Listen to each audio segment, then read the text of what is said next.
Hey guys, this is Chris with Half Chrome. Today we're just going to do an app walkthrough with DJI Fly. So I realize that most people are probably more familiar with the DJI Go, DJI Go 4 apps. So what I wanted to do was walk through this app. It's got more features than what people are used to with the Mini. They might be thinking, is this app capable, or is it meant for just kind of a much smaller consumer drone? Doesn't really function well as a prosumer app. So we're going to be taking a look at that. So I got my Mavic 2 Air fired up here. Got it fired up here. Let's walk through it.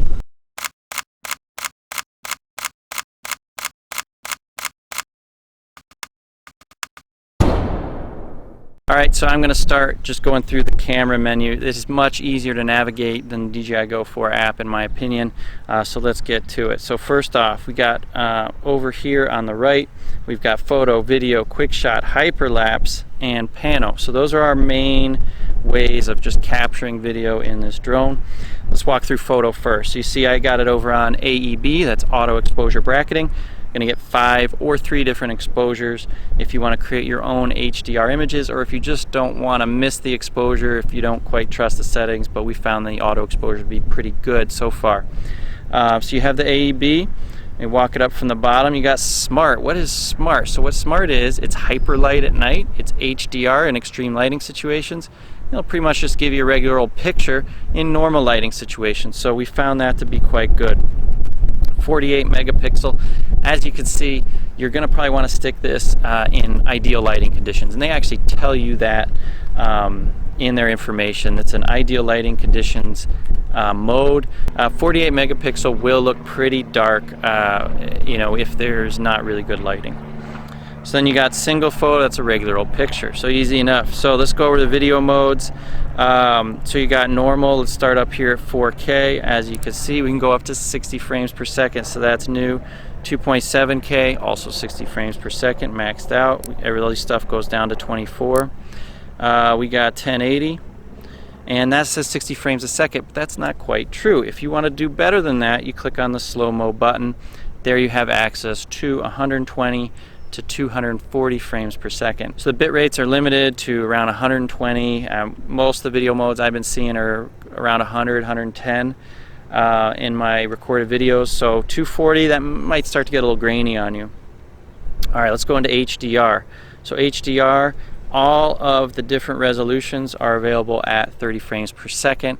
HDR, does it work? Is it a gimmick? I will say no. It will get you that functionality. So this is really where that sensor, that new sensor, plays a role. And we're going to talk about that more in some more videos. But let's keep running through the app here. So that's 4K. So all these guys max out at 30 frames a second in HDR. And I already showed you slow-mo and normal. So there you go. What's up next? We got quick shots. So what do they have on the Air? Oh, I got to get it up in the air to show you. So let's do that. Let's take off. Don't mind the dual minivans. It's the beauty of being a suburban dad. All right, so what do we got? We got quick shots. Let's take a look at what we got. We got Droney, Rocket, Circle, Helix, Boomerang, and Asteroid. Oop, it always loves to just kick off this Droney. That's interesting. All right, let's get out of the Droney. Should we do an Asteroid real quick? Okay, please cancel that. What? Maybe it's doing an Asteroid, I don't know. Notice there are a couple little bugs in the software they're still working out. It will, just some of the clicks, you got to try a couple times, but I'm sure that's going to be resolved. We have an early version of this app here. We got the drone before its official release, so I guess we really wanted to run that Droney through. So there you go. We'll show you an Asteroid after this if we have enough battery. So we only got one. Hyperlapse. Let's see what we got. So this is very standard. You're going to see these on the more advanced, or more expensive, I should say, DJI Go 4 app drones like the Mavic 2 Pro and Zoom. So we got the free circle, course lock, and waypoint, and I don't have enough battery to demo all that stuff for you. So with that, let's get into the slightly, the stuff that some people would care about. It's slightly less interesting, you might argue, which is taking a look at just some of the other menu items and controls you have. So I'm going to land it to save some battery here. Oh, let's do a return to home. You gotta hold down that button. Go home. So it's going up. You can't see that right now. You can see it in the screen recording. We are here at a school today because, well, let's face it, school is out. Parking lot empty for the foreseeable future. Last time we did this, it tried to land on my head. Looks like it may be trying to do that again. I wonder if it's shooting for the remote. But maybe we'll do better. Jack's got a recording over there. Looks like it's doing better this time.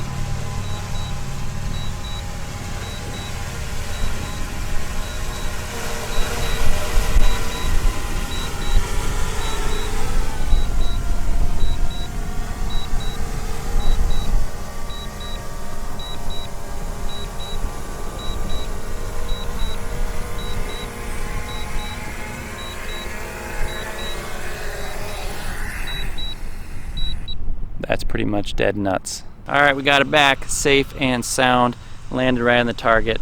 No precision landing, that's just all GPS right there. Alright, so let's run through just some of the menu options. So, easier to navigate, simpler controls than what you might be used to. So first off, safety, altitude, distance, return to home, all that jazz.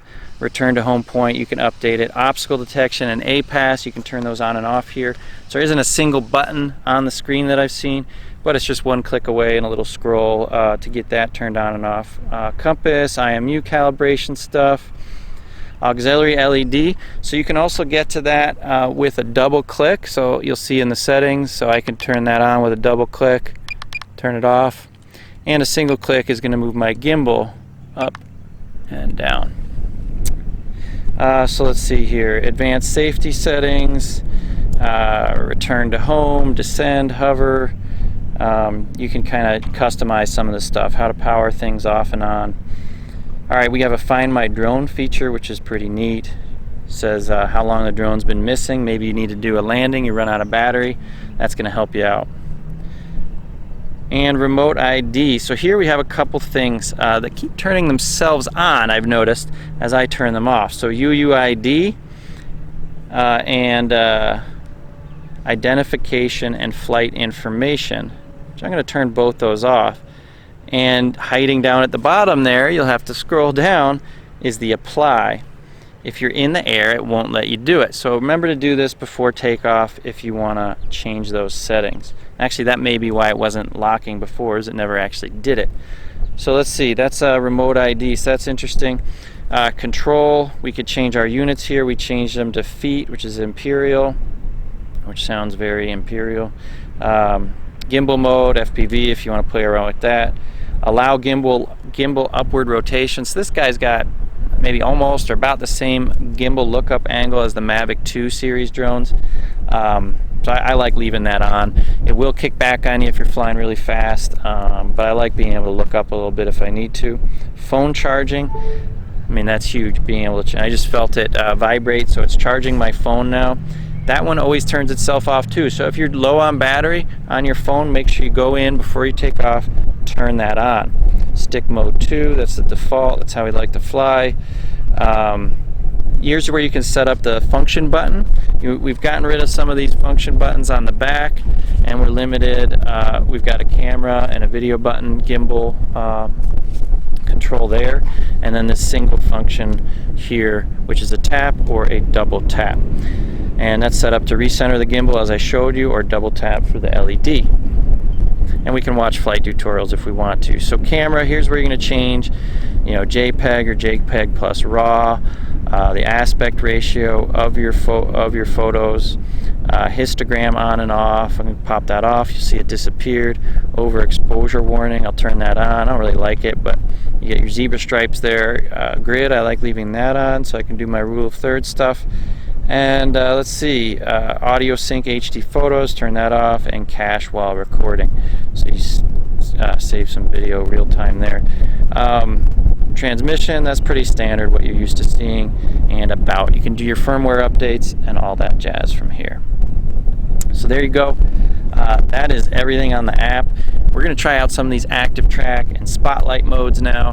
We're going to compare it. We're going to do a whole nother video comparing that to the Mavic 2 Pro and Zoom series drones, active track 2.0 versus 3.0, and you'll get to see the relative benefits. We'll see if it does better.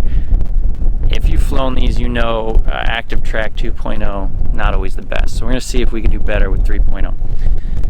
So there you go. Let's get this bird up in the air.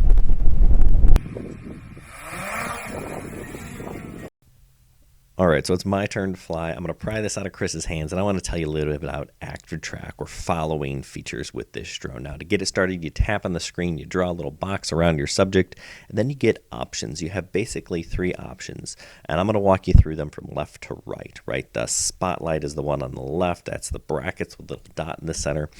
Spotlight 2.0, basically you fly the drone, so you're controlling it, and then the camera just tracks your subject. The one in the middle that kind of looks like an eye, that's probably your more traditional follow feature. It's active track 3.0, so it follows your subject and keeps it in the center of the frame. And then the one on the right is with that circle with the arrows, that's point of interest. 3.0, it's going to basically circle your object but also dynamically track it. So if it moves a little, it'll keep it in frame. Once you've selected one of those 3 options, you have 2 more options. You have either trace or parallel. Now trace, I don't know why they chose that, but that just means it's going to follow behind the subject.